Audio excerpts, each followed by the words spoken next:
The textured envelope felt heavy in my hand, a tactile anomaly against the smooth vellum of my blueprints. I shouldn't have looked.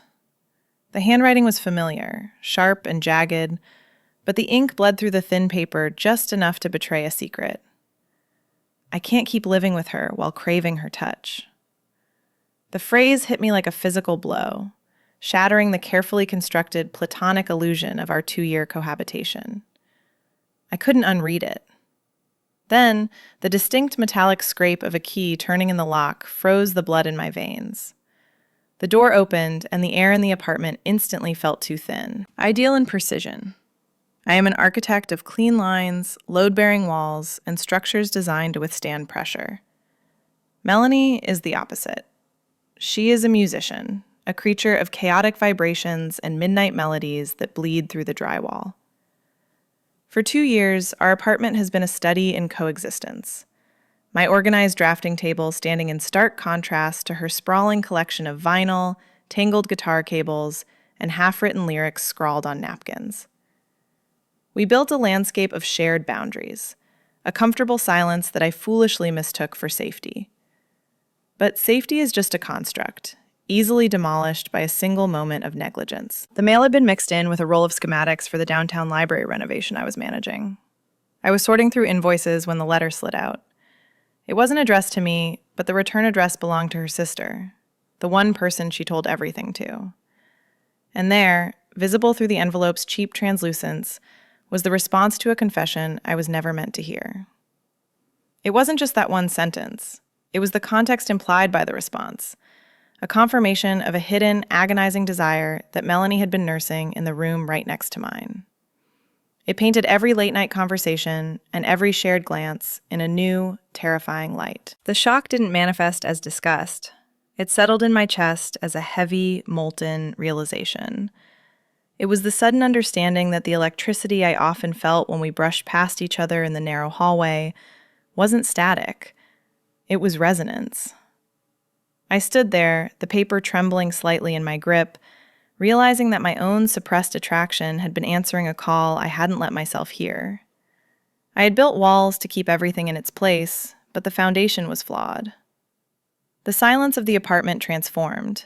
It was no longer empty space, it was charged, thick with the weight of everything we hadn't said, turning the air into something viscous and heated. Melanie walked in then, bringing the scent of rain, damp wool, and cheap hazelnut coffee with her.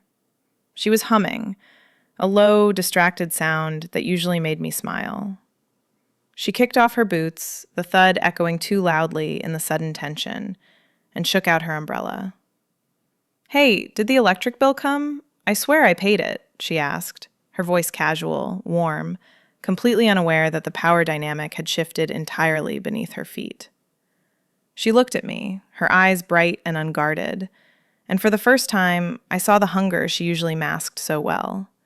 Or perhaps I was finally seeing what had always been there. I had to make a choice in that split second. I could hide it, pretend I hadn't seen the words that stripped her bare. Instead, I chose precision. I kept my face unflinching, a mask of professional detachment, and held the stack of mail out to her. "It's all here," I said.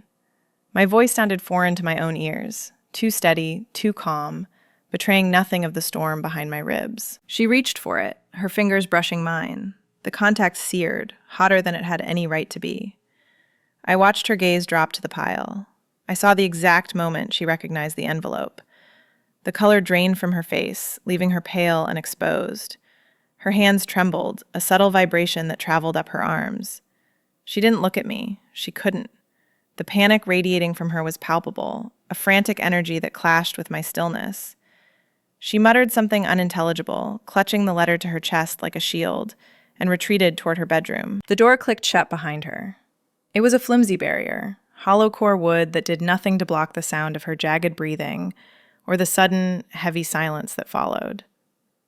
That closed door didn't separate us. It only amplified the tension, turning the hallway into a bridge I wasn't sure I was ready to cross, but knew I could no longer burn. The architecture of our silence had been breached, and the draft coming through was cold, thrilling, and dangerous. The morning light didn't bring clarity. It brought a sharper, more dangerous focus. I woke up with the realization that the blueprints of our life had been drafted on transparency paper, and I had finally seen the layer beneath. The apartment felt different. The air pressure altered. The kitchen, usually a zone of sleepy murmurs and clinking spoons, had transformed into a chessboard. I could hear Melanie moving around, the soft pad of her bare feet on the hardwood echoing like purposeful strikes against my defenses. I lay in bed for 10 minutes, staring at the ceiling, analyzing the structural integrity of what I was about to do. Architects don't leave potential collapse to chance. We stress test the materials. When I finally walked out, the scene was deceptively domestic. Melanie was standing at the counter, her back to me, staring into the depths of the coffee pot as if it held the secrets of the universe. She wore an oversized t-shirt that slipped off one shoulder, exposing an expanse of pale skin that suddenly felt like a provocation. I didn't retreat. I didn't offer a polite, neutral greeting from the doorway to signal my presence.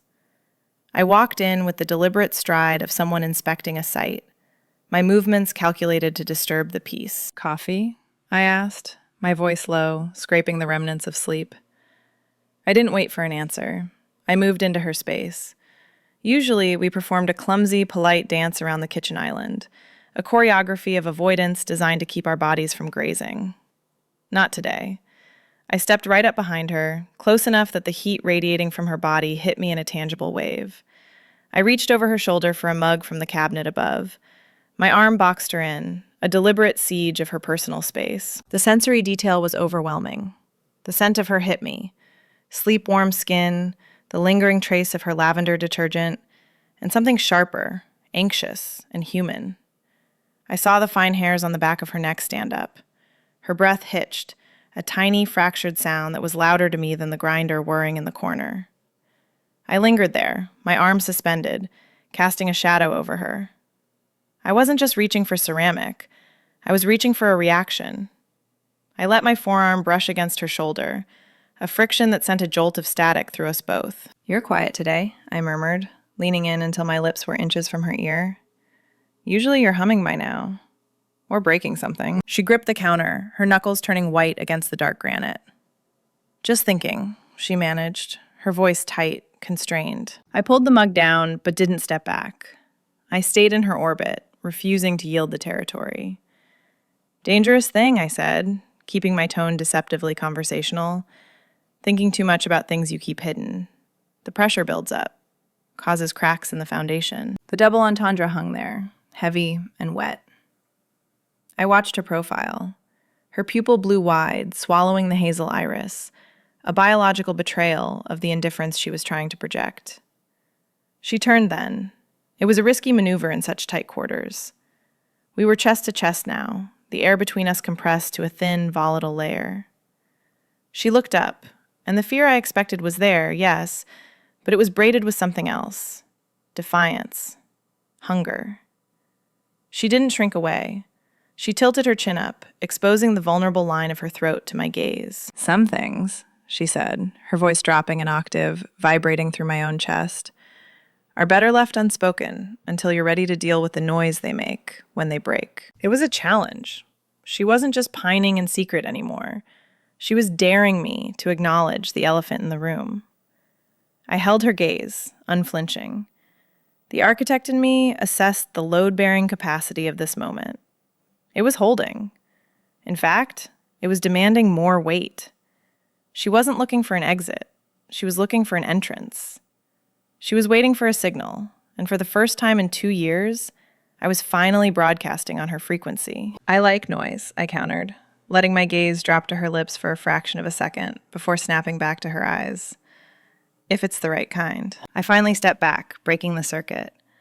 The loss of heat was immediate and jarring, leaving a cold space where her warmth had been. "We're going out tonight," I stated, not asking. "The roof. Bring wine." I turned to leave before my control slipped, but the tension didn't dissipate. It followed us out of the apartment, a ghost haunting the stairwell, waiting for the sun to set so it could manifest in the dark. The game had changed. We weren't roommates anymore. We were adversaries in a war of desire, and I had just fired the opening shot. The gravel of the roof crunched beneath my boots, a gritty counterpoint to the velvet slide of the evening sky. We sat on the edge of the fire escape, legs dangling over the abyss of the alleyway below. The city was waking up as the sun died, a sprawling grid of amber lights and neon promises that flickered against the deepening twilight.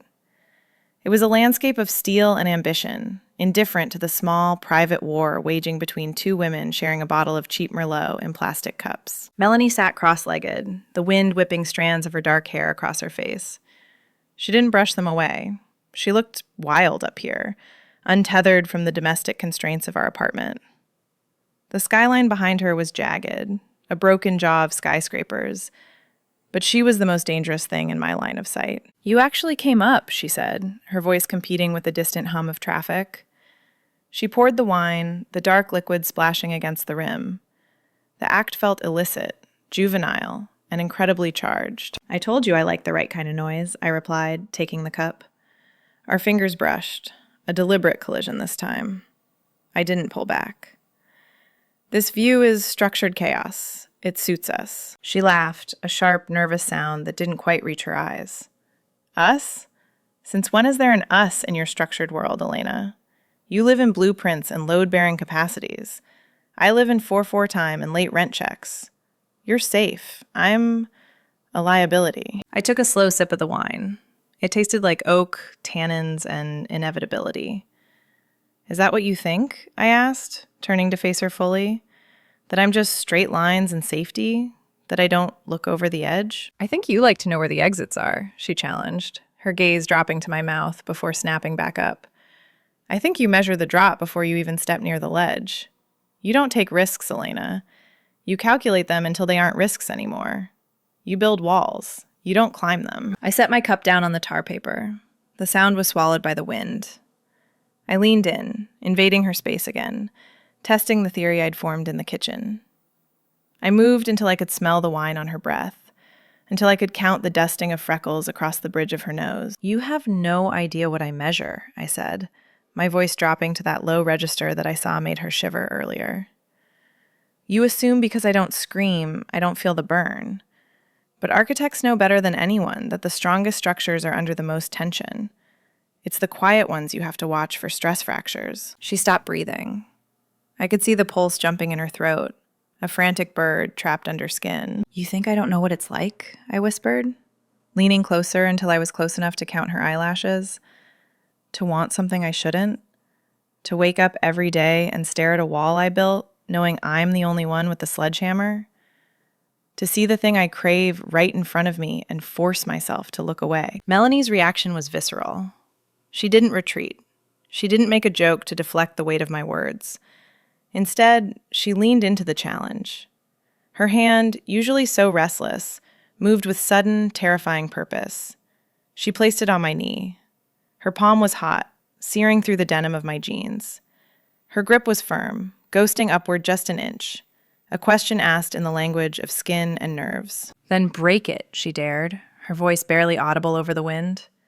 "Swing the hammer, Elena." The air between us crackled, a high-voltage wire snapping. I was ready to. I was ready to lean across that last inch and dismantle everything we had been for 2 years. But the city intervened. A siren wailed from the street below, a piercing, screaming, mechanical cry that shattered the trance. We both flinched, the spell breaking like cheap glass. She pulled her hand back, as if burned. The wind picked up, colder now, carrying the scent of impending rain. She cleared her throat, looking away toward the Chrysler building, but the flush on her cheeks remained incandescent. "I have a gig tomorrow," she said, the transition abrupt, jagged. "Out of town. A dive bar in Jersey. It's a long drive." She paused, then looked back at me, the hunger back in her eyes, raw and unflinching. "I need a driver. Someone who knows the roads. Someone safe." I picked up my wine, finishing it in one swallow. The invitation wasn't about driving. It was about the enclosed space of a car, the hours of proximity, the inevitable collision course we were now speeding toward. "I'll drive," I said, my voice steady. "But don't expect me to stay in the lane." The car was a pressure cooker on wheels, hurtling down the interstate at 70 miles an hour. It wasn't just the sun beating through the windshield. It was the physics of the space itself. A sedan is intimate by design, forcing bodies into an alignment that makes avoidance impossible. Every time I shifted gears, my hand grazed her jeans. Every time she adjusted her seat, the scent of her vanilla shampoo flooded the recycled air vents. We were trapped in a steel box, suspended between the safety of the apartment we left behind and the uncertainty of the night ahead. We started with the usual playlist, indie folk that sounded like rain, but the silence between tracks grew heavier, filled with the static of things we weren't saying. Melanie killed the volume eventually. She turned in her seat, tucking one leg under her, angling her body so she could study my profile while I drove. "You never talk about them," she said, her voice cutting through the hum of the tires. "The people you date, the ones you bring home when I'm out." "I don't bring people home," I corrected, keeping my eyes on the white lines. "I keep my private life private. Structural integrity, remember?" "But you have a type," she pressed, not letting it go. "Clean cut? Corporate? Someone who organizes their spice rack alphabetically?" I tightened my grip on the steering wheel. The leather was warm under my palms. "You think you have me figured out," I said, glancing at her. The sun caught the amber flecks in her eyes. "You think I want a mirror image. I don't." "So tell me," she challenged, her voice dropping, that dangerous lower register returning. "What does Elena the architect actually want?" I looked back at the road, but I saw her reflection in the rearview mirror. "I want friction," I admitted, the truth slipping out before I could polish it. "I spend my life making sure things don't fall down. I want someone who isn't afraid to shake the foundations. Someone who challenges my control, not someone who submits to it." The air in the car shifted. It thickened. Melanie didn't look away. She opened the battered notebook she always carried, the pages worn soft at the edges. "I wrote something last night," she murmured, "after you went to bed. Or after you pretended to go to bed." She began to read, her voice steady but laced with a rhythm that mimicked the engine's vibration. The lyrics weren't abstract metaphors. They were brutal, direct observations of a woman starving in a kitchen full of food, of hands kept in pockets to keep from reaching out, of the torture of hearing someone breathe on the other side of a wall. It was an autopsy of our living situation. "Is that about a specific person?" I asked, though the answer was already burning in my throat. "It's about the person driving this car," she answered, closing the book with a snap. The silence that followed was heavy, wet, and suffocating. The vibration of the engine traveled up through the floorboards, a constant tremor that matched the pounding in my chest. I needed air. I needed space. I pulled off at the next exit, the gravel crunching loudly under the tires as we rolled into the parking lot of a roadside diner. It was a place of chrome and grease, mundane and gritty, the last place where a high-stakes emotional negotiation should happen. We sat in a booth with red vinyl seats that were cracked and taped. The waitress poured coffee that smelled of burnt beans, oblivious to the high-voltage current arching across the table. I watched Melanie trace the rim of her cup. She looked up, catching my stare, and didn't blink. She reached across the formica, her hand covering mine. Her skin was cool, her grip firm. It wasn't a friendly pat. It was a claim. She ran her thumb over my knuckles, a slow, deliberate caress that felt louder than a shout in the quiet diner. "We can't go back," she said softly, "to how it was. You know that, right?" I looked at her hand on mine, then up to her face. "I know," I said. "I'm not looking for the reverse gear." We left the coffee unfinished. The drive to the venue was different after that. The tension hadn't broken. It had solidified into intent. We weren't just driving to a gig anymore. We were driving toward a collision. And for the first time in my life, I took my foot off the brake. The venue was less a bar and more a structural hazard, held together by neon tubing and nostalgia. The floors were sticky with decades of spilled lager, and the air tasted of stale hops and lemon wood polish. It was the kind of place I would usually inspect for code violations, noting the insufficient egress and the questionable wiring. But tonight, the architecture didn't matter. The only structural element holding the room together was the woman standing on the low stage, adjusting the mic stand with a confidence that seemed to dwarf the cramped space. Melanie transformed when she had a guitar in her hands. In our apartment, she was a whirlwind of lost keys and spilled tea, a chaotic force I constantly tidied up after. Here, Under the harsh glare of a single blue spotlight, she was commanding. She didn't look like the girl who left socks on the coffee table. She looked like a storm making landfall. She tuned her acoustic, the sharp twang cutting through the murmur of the Friday night crowd. And when she looked up, she didn't scan the room. She locked onto me. I was standing in the back, leaning against a pillar that vibrated with the bass from the jukebox that had just cut out. I had positioned myself in the shadows, a safe vantage point to observe, but her gaze found me instantly. It was a tether, pulling taut across the heads of the 20 or so patrons between us. She stepped up to the microphone, her mouth curving into a smile that wasn't friendly. It was knowing. "This is a new one," she said, her voice raspy and low, amplified to fill the corners of the room. "It's about reading between the lines." She began to play. The melody was haunting, a minor key progression that felt like a question without an answer. But it was the lyrics that stripped the air from my lungs. She sang about paper-thin walls and the sound of breathing. She sang about writing letters that were never meant to be sent, and the terrifying relief of having secrets discovered. It was the letter. She was singing the letter I had found, deconstructing her own confession and rebuilding it as a public declaration. Every word felt like a touch.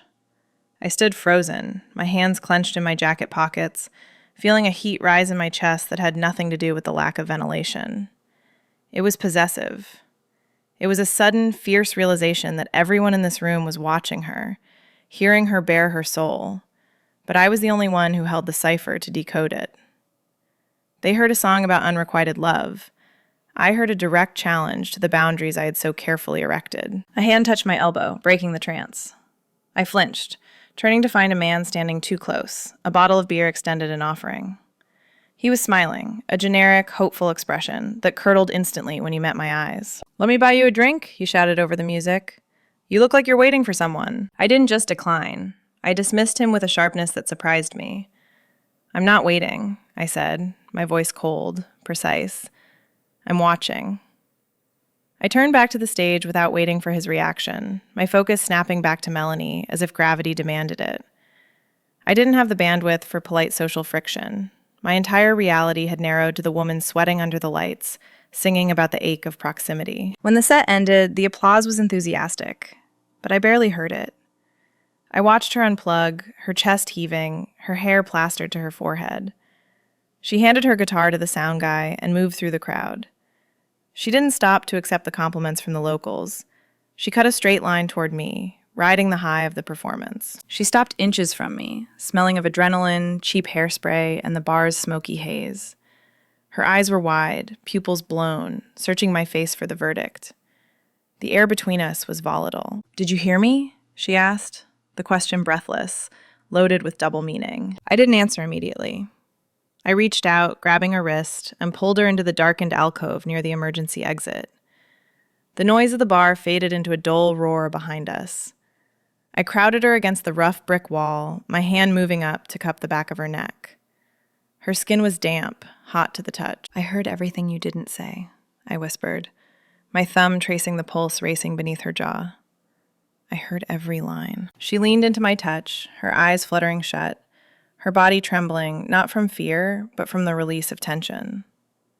"Good," she breathed, "because I'm done whispering." We didn't stay for a drink. We walked out into the cool night air, the silence of the car waiting for us. The drive to the hotel was short, but the atmosphere inside the vehicle was heavy, thick with an inevitability that felt like the moment before a structure finally gives way to gravity. We weren't going back to safety.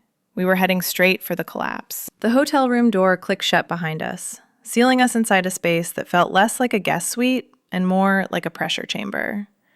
It was a roadside standard, beige walls, carpet that smelled of industrial lemon cleaner, and decades of transient secrets, and the hum of an air conditioner rattling in the window frame. But the defining feature, the structural anomaly that sucked all the oxygen out of the room, was the bed. There was only one. A single queen mattress with a floral duvet that looked like a trap we had both willingly walked into. I stared at it, the architect in me, calculating the square footage, the lack of egress, the sheer inevitability of the layout. We didn't discuss it. To acknowledge the cliché would be to give it power, or worse, to offer an escape route neither of us wanted to take. I locked the door, the deadbolt sliding home with a finality that echoed in my chest. We moved around each other with agonizing precision, adhering to invisible property lines in a room barely 10 feet wide. I placed the car keys on the nightstand. She dropped her bag by the window. We were orbiting a center of gravity that was pulling us violently inward, yet we maintained a terrified, thrilling distance. Undressing became a high-stakes performance of modesty and suggestion. I turned my back to unbutton my shirt, but the mirror over the dresser betrayed me, catching the reflection of Melanie pulling her t-shirt over her head. I saw the curve of her spine, the shadow of her ribs, the way her skin glowed in the dim light of the bathroom lamp. I forced myself to look away, but the image was already burned onto my retinas, a blueprint I knew I would be studying later, in the dark. The sound of her zipper sliding down was deafening, a sharp tear in the fabric of the silence we were maintaining. When the lights finally went out, the darkness didn't hide us. It amplified us. We lay side by side, stiff as corpses, separated by 6 inches of cheap cotton sheets that felt like a canyon. I could hear the rhythm of her breathing, shallow, jagged, matching my own. I could feel the heat radiating from her body, a physical force that seemed to warp the air between us. The silence wasn't empty. It was filled with the static of the letter, the song, the drive, the years of suppressed resonance. "It's getting harder to pretend, Elena," she whispered into the dark. Her voice was trembling, stripped of the bravado she'd worn on stage, raw and terrifyingly honest. I turned my head on the pillow. The moonlight slicing through the gap in the curtains caught the curve of her cheek, turning a tear track into silver. "And stop pretending," I said. My voice was rough, scraping against the silence, abandoning the safety of the walls I'd built. She shifted, the mattress springs groaning under the movement. She turned to face me, and suddenly the 6 inches became 3. "I don't know how," she admitted. "I've spent 2 years trying to keep the noise down so you wouldn't hear me want you. I've spent every night on the other side of that wall imagining this." "I hear you now," I replied, the words falling like stones. "Tell me. Don't write it down. Don't sing it to a room full of strangers. Tell me what you want to do." The air charged, thick and heavy. She exhaled, a shaky sound. "I want to touch you," she whispered, the words rushing out. "I want to know if your skin feels as cool as you act. I want to ruin that precision of yours. I want to make you messy. I want to trace every line you've drawn and smudge it." My heart hammered against my ribs, a chaotic rhythm I couldn't regulate. "And?" I prompted, needing the verbal confirmation before the physical breach. "And I want you to look at me," she continued, her voice gaining strength, dropping lower. "Not as a roommate, not as a project. I want you to look at me like you did in the car, like you're starving." She shifted closer. Her knee brushed mine under the duvet, a tentative electric contact that sent a shockwave straight to my core. "Tell me to stop," she challenged, her breath now fanning across my face, smelling of mint and wine. "If this is too much, if I'm reading the blueprints wrong, tell me to stop right now." I didn't pull away. I didn't retreat to the safety of the edge. I moved into the heat. "Don't stop," I whispered, the command hanging in the heavy air. "Show me." Her hand ghosted over my hip, fingers digging into the soft cotton of my shirt, pulling me into the gravity of her need. It was the spark that should have ignited the gasoline soaking the air. But instead of the explosion, there was a sudden, terrifying vacuum. Her hand froze. The heavy, ragged breathing in the room hitched, then suspended entirely. I felt her muscles lock up against me, a sudden rigidity that had nothing to do with desire and everything to do with panic. She pulled back, not inches, but miles, the emotional distance opening up like a fissure in the earth. "I can't," she gasped, the words sounding like they were tearing her throat. She scrambled back to her side of the mattress, pulling the duvet up to her chin as if to armor herself against the very thing she had just asked for. I lay there, the cold air rushing into the space she vacated, feeling the loss like a phantom limb. "Melanie?" I whispered, reaching out into the dark, my hand hovering over the valley of the mattress. "If we do this," she said, her voice small, trembling in a way that broke my heart, "and it breaks, I don't just lose you, Elena. I lose my home. I lose the one stable thing in my life. I can't afford to be reckless with you. The sultry haze evaporated, replaced by the crushing weight of reality. I had been so focused on the chemistry, on the structural tension of our attraction, that I had ignored the foundation it was built on. I was the leaseholder.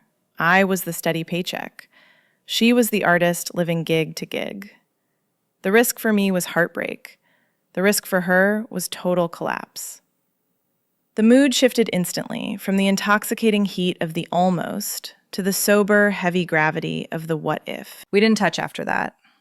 We lay in the dark, the silence between us no longer charged with static, but heavy with fear. We slept fitfully, a restless, tossing sleep where our bodies gravitated toward each other unconsciously, an ankle brushing a calf, an arm flung out in a dream, only to jerk awake and retreat. It was a torture of proximity, a long night of measuring the distance between what we wanted and what we could survive losing. I could hear the rhythm of her breathing change, the way she held it when I moved, terrified of the contact, yet desperate for it. The morning brought a harsh, unforgiving light that exposed the cracks in the ceiling and the dark circles under our eyes. We moved around the room in a clumsy dance of avoidance, packing bags without speaking, the intimacy of the night before hanging over us like stale smoke. The drive back to the city was a different kind of endurance test. The car wasn't a pressure cooker anymore. It was a vacuum chamber. The silence wasn't wet and heavy. It was brittle. I kept my eyes on the road, gripping the wheel until my knuckles turned white. The landscape blurred past. Gray highway, gray sky, gray mood. I realized then that the game was over. The teasing, the double entendres, the architectural metaphors, it was all insufficient. I couldn't keep playing with the tension without offering a resolution. I couldn't keep her on the edge of the cliff. The letter's content looped in my mind, a relentless ticker tape of confession that I could no longer edit out. It wasn't just the phrase about craving her touch that haunted me now. It was the context I had absorbed in that split second of violation. It was the confession of a woman who had memorized the sound of my footsteps, who knew my coffee order better than I did, who had built a shrine to us in the silence. It wasn't just lust. It was love. Terrifying, inconvenient, lease-breaking love. We crossed the bridge into the city limits as the sky turned a bruised, ominous purple, the steel girders flashing by like the bars of a cage. When we pulled up to our building, the engine cut out, leaving a ringing silence. We sat there for a moment, neither of us moving to open the door. "Home," she said, the word sounding like a question. "Yeah," I replied, the syllable heavy in my mouth. Walking back into that apartment wouldn't be a return to normal. It would be walking into a courtroom where the verdict was finally due. The key turned in the lock with a heavy, mechanical finality that echoed the pounding in my ears. We stepped into the apartment, and the familiar scent of our shared life, old books, vanilla, and drafting graphite, hit me like a physical wall. But the space had changed. The hallway felt narrower, the ceiling lower. The air was no longer just empty space. It was pressurized, dense with the unspoken verdict of the drive home. Melanie moved immediately to the living room, putting the width of the rug between us, her arms wrapped around her waist as if holding herself together. She looked small against the backdrop of the city lights filtering through the blinds, a chaotic variable trying to make herself invisible in my structured world. I didn't follow her. Not yet. I walked straight to my bedroom, my footsteps sounding too loud on the hardwood. I went to my desk, the one place where I kept my life in perfect alphabetical order. I opened the bottom drawer, reaching past the organized files to the back, where I had hidden the source of the fracture. The envelope was there, crumpled slightly from where I had gripped it that first day.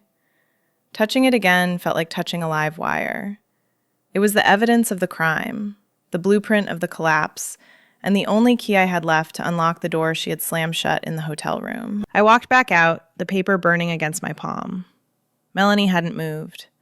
She was staring at the unlit television, her profile sharp and pale, waiting for me to speak, to yell, to ask her to leave. I stopped at the edge of the living room, the boundary line of our shared existence. I didn't say a word. I simply stepped forward and placed the letter on the coffee table between us. The soft thwack of the paper hitting the wood was louder than a gunshot in the silence. Melanie flinched. Her eyes snapped to the table, then up to me, wide and terrified. The color drained from her face completely. She recognized it instantly. She knew that I knew, but she didn't know how much I knew. "I didn't just pick up the mail, Melanie," I said, my voice steady, stripped of all the double entendres and architectural metaphors I had been using as a shield. "I didn't just see the return address. I read the response." The silence that followed was agonizing. It stretched, thin and brittle, ready to snap. She looked at me, her breath hitching, waiting for the rejection. She was waiting for me to tell her that she had violated the lease of our friendship, that her feelings were an intrusion I couldn't accommodate in my tidy life. I saw the calculation in her eyes. She was already packing her bags mentally, figuring out where she could crash, how she would survive the loss of the stability I provided. "You read it," she whispered, the words barely making it past her lips. It wasn't a question. It was a resignation. "Every word," I confirmed. I watched a tear spill over her lashes, tracking through the dust of the road trip on her cheek. "I read about the nights you lay awake. I read about how you hate the way I organize the spices because it reminds you that you can't organize this. I read that you're in love with me." She squeezed her eyes shut, turning her face away, unable to bear the weight of my gaze. "Elena, please, I'll go. Just give me a few days to find a place. I never meant to make this unlivable for you." I moved then. I didn't calculate the distance. I didn't check the structural integrity of the floorboards. I crossed the room in 2 strides, shattering the safety of the void between us. I reached out, my hands trembling with a need I had suppressed for 2 years, and framed her face. Her skin was hot, damp with tears. I forced her to look at me, to see the truth that I was finally letting surface. "You're not going anywhere," I murmured, my thumbs brushing away the salt on her cheeks. "You wrote that you were starving in this apartment, Melanie. You wrote that you were hungry for something you couldn't touch." Her eyes searched mine, frantic and hopeful, seeing the crack in my armor finally widen enough to let her in. "So am I said, my voice breaking with the raw, jagged edge of my own desire. "I am starving." The kiss wasn't tentative. It wasn't the polite, testing exploration of the hotel room. It was an explosion. It was the sudden, violent collapse of 2 years of load-bearing walls. I crushed my mouth to hers, pouring every ounce of suppressed longing, every stolen glance, every calculated silence into the contact.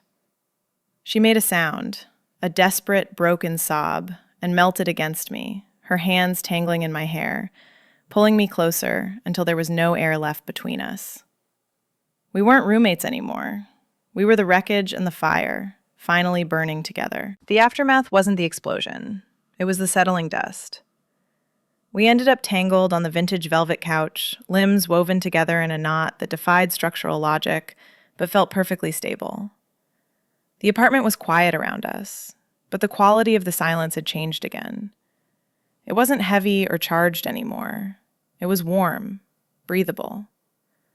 The war was over, and we were the survivors, mapping out the peace treaty on each other's skin. "How long?" I asked, tracing the line of her collarbone, a chaotic variable I finally had permission to study. I needed the data points. I needed to understand the timeline of the structure I had been blindly inhabiting. "Since the day I moved in," Melanie murmured, her head resting heavy on my chest, her fingers idly playing with the buttons of my shirt. "You were explaining the lease agreement, talking about square footage and noise ordinances, and all I could think about was how your voice sounded like a cello. You were so rigid, Elena, so terrified of a little mess. I wanted to see what would happen if I spilled something." I laughed, the sound vibrating through us both. "I was terrified of you. You were sheer entropy. I thought you'd knock over everything I'd built." "I did," she countered, looking up at me with a lazy, satisfied smile that made my breath hitch. "I just waited until you gave me the demolition permit." We talked then, really talked, navigating the logistics of this new layout. It wasn't about rent checks or utility splits anymore. It was about the real architecture of living together as partners. It was a high-stakes negotiation of the heart.